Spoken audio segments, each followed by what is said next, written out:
Við skulum átta okkur á sannleikanum sem stendur í Biblíunni undir yfirskriftinni Guð móðir, sannleiki Biblíunnar. Í dag eru margir á jörðinni sem segja, ég trúi á Guð. Meðal margra manna á þessari jörð skiptast þeir í 3 hópa.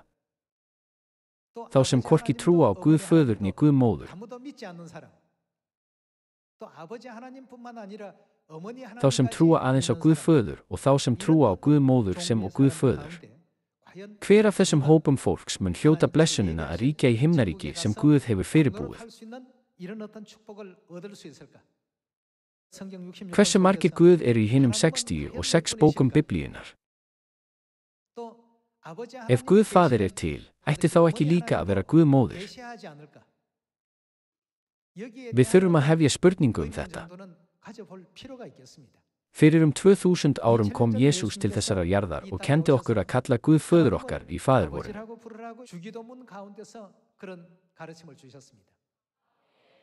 Þar sem Guð er faðir okkar, sagði hann okkur, þá ekki að kalla hann föður.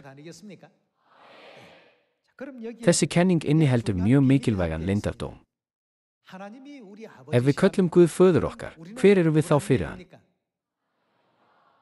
Til þess að geta verið kallaður faðir á þessari jörð, verður maður að eiga barn, ekki satt.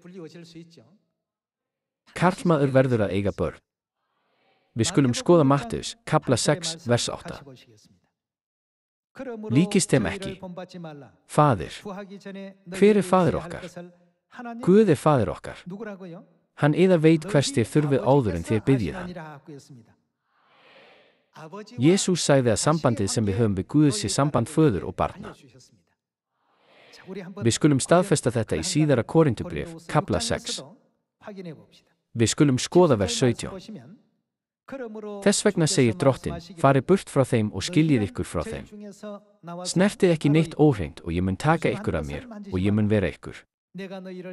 Hver mun Guð vera fyrir okkur? Faðir og þið munu vera mér synir og dætur, segir Drottinn alvaldur. Nú, hvað varðar sannleikanum móður, skulum við líta á Nýja testamentið með því að fletta upp í Galatabréfinu, kapla 4, versi 26. En Jerúsalem, sem er í hæðum, er frjáls og hún er. Hver er hún? Móðir vor. Hvað vísar orðið hér að ofan til?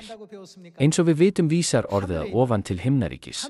Það er skrifað, Jerúsalem, sem er í hæðum, er frjáls og hún er móðir vor. Allir, Biblían kennir okkur að við erum börn Guðs. Eru það ekki faðir okkar og móðir sem stjórna öllum óendanlega alheiminum? Í þessu sambandi ættum við að finna fyrir heiðri og stolti.